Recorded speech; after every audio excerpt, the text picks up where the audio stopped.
Greetings, everyone. Welcome to the Hyperlight Breaker review I'm obligated to do for taking a key. Not the kind of game I would normally look at, and this is also not the kind of format I would normally do it in, so we're trying to be a little bit experimental here. Now, I kind of played with a few ways of doing this review. This is actually about my third attempt at doing it.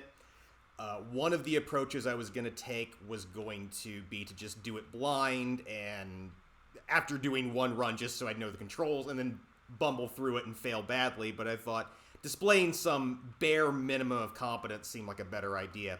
So here we are. Alright, so very quick bare bones. I'm just going to go and play this until I die or get an extraction or get bored, one of the three. So, basic description of this. Alright. Yeah, so we are looking at, it's kind of an extraction shooter, which, wasted that. Right, so, enter a procedurally generated area. My objective is to track down prisms, which are basically keys to access a boss fight. Actually, I used most of them are being held by enemies, so they're going to be like this. Oh, well, once I can see again. Wow, am I already almost dead? Wow, it didn't go great. Doing this on a fresh run, which is really just ends up meaning that I'm weaker than I'm used to being. But this thing has a prism. There's 6 of them in the area. Every 2 I get, it gives me access to a crown, which is basically just a boss. And then once I've fought all of the crowns in the area, I get to fight the big boss. So we fight mini bosses to unlock the right to fight the bosses, to then fight the big boss. Gameplay, pretty much what you expect, kind of dodge and parry based. I'm not showing off the parries right now because I don't. Is that all of them? Alright, so both of those look pretty useless, but I guess I'll take this one. And this is going to be my prism. And that's the extraction point opening up. And has a nice little movement system with this board. Also have a Also have a glider. Come on. Yeah, not necessarily. These are not games I am comfortable playing, which is why, as I said, I was probably not the person to review it, or maybe that makes me the perfect person to review it. I don't know. One of the two. All right, there we go. Finally got rid of that one. Just overall, I mean, it seems like a good example of it, but I'm not really familiar with this style. It's a pretty new style overall. Seems good, I guess. Mainly, I think the best thing, if you're not familiar with this, if you're familiar with the style, you probably already know about this game, probably already either own it or are planning to get it, and if not, that's where this comes into play. Did this thing give me an extraction point that's actually close for a change?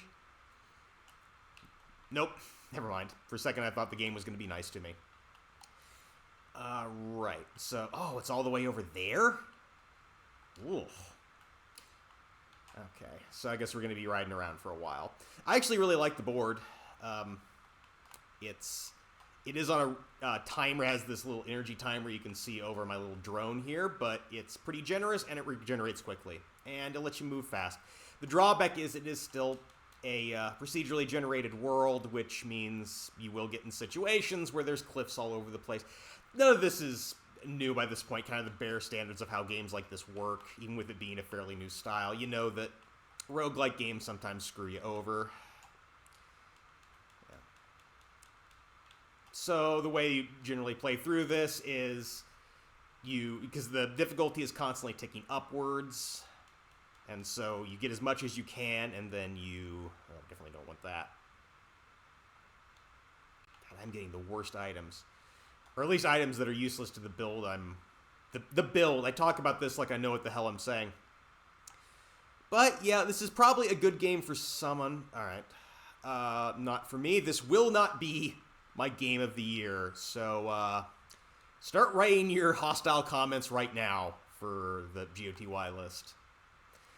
A lot of my critics from past year when I did that seem to struggle with the idea that their own opinions are opinions and not objective fact.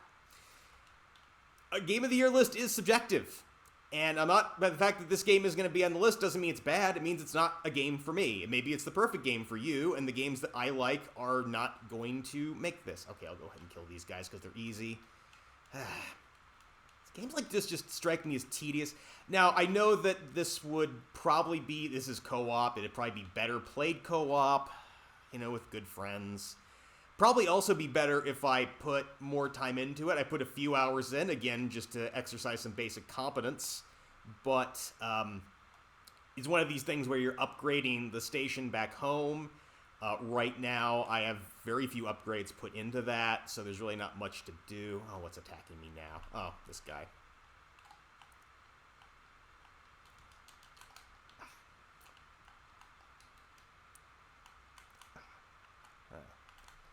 Pardon the cessation in discussion. Not a hard enemy to fight when it's by himself, but these pricks with the guns make it a little bit harder. Right. And there we go. Yeah, as I was saying, any of these are inherently... Oh, what, more? Okay, never mind, I'm not fighting you. So this may well be the perfect game for you if you are in... it's one of these things where you kind of do have to play it for a while. You get to the end. You have a certain number of, essentially, lives if you die, or when you complete this, it goes to... Oh, this will let me show off my... Yeah, that's pretty neat. Oh, nice. Ooh, there's a trailer shot for you. Except this thing also runs out of energy, so I am going to fall and die very shortly, unless I perform a little trickery. In short, I was probably not the person to review this game. I review a wide range of games, but not generally things I outright don't understand. I do understand the appeal behind this, which isn't to say I like it. It's just that I get why you might like it.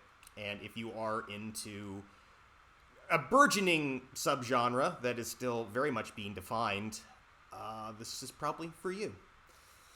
As for me, I did go back and look over. The way this works is I review games. I have an ongoing Game of the Year list that I update every time I review a new game, and then go back and reassess every now and then. And the games, I kind of suspect that the games that everybody's going to talk about this year are going to be more in the AAA vein, or whatever you want to call it. I'm not a big fan of that name myself. But, it's a new console year, which means everyone's going to drop the pretense and go back to caring about graphics again, which means the higher production value games are going to get more attention, as they usually do anyway. There seems to be more attention into those. I imagine that probably... I haven't seen any big meme games come out of the real indie space at the bottom, the indies of the indie world, And I suspect that means that the big deal games from this year are going to be... Come on. Yeah. Probably higher production value ones, but looking through my own list, so far, and even looking at the games that are coming out that I think are likely to make that, it's a lot of much more minimalistic, more kind of rough around the edges games. Lots of, like in my top 10 right now, again, it's early, but it's lots of solo developed games, a lot of duo developed games. And I feel like there's a lot more of interest there. Honestly, a lot of the big deal games this year struck me as really boring so far. But maybe I'll have a change of heart in the next couple months, turn things around. All right, so getting close to the extraction. If I can manage to land on this thing, I'll have to fight a bunch of waves of enemies. It's usually pretty easy, and then after that, we're out and we're done. Oh, it's on the mainland! Oh, geez, half the time they put these things out in the middle of nowhere. It drives me up a wall. But here I can just walk over to it. That's greatly appreciated. See, this particular run actually did not go so badly, now that I'm recording it for serious. Could have been better, could have been a hell of a lot worse, though. Alright. This is usually pretty... I get a little bit of a heal, and then... these are really weak and easy enemies, but they're attacking me from all sides, which makes it a little bit trickier to deal with them.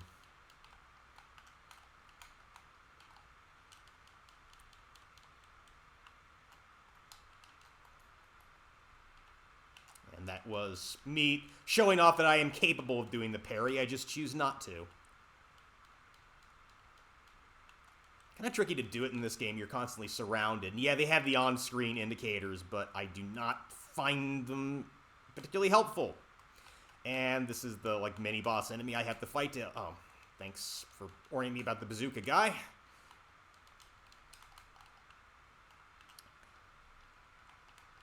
Yeah, I'm not playing this in a particularly fancy way. It's just spray and pray, pretty much, which works. And down he goes. All right, well, that was a successful extraction that didn't really get me much I can use, but hopefully this has demonstrated the game to you. So thank you for riding along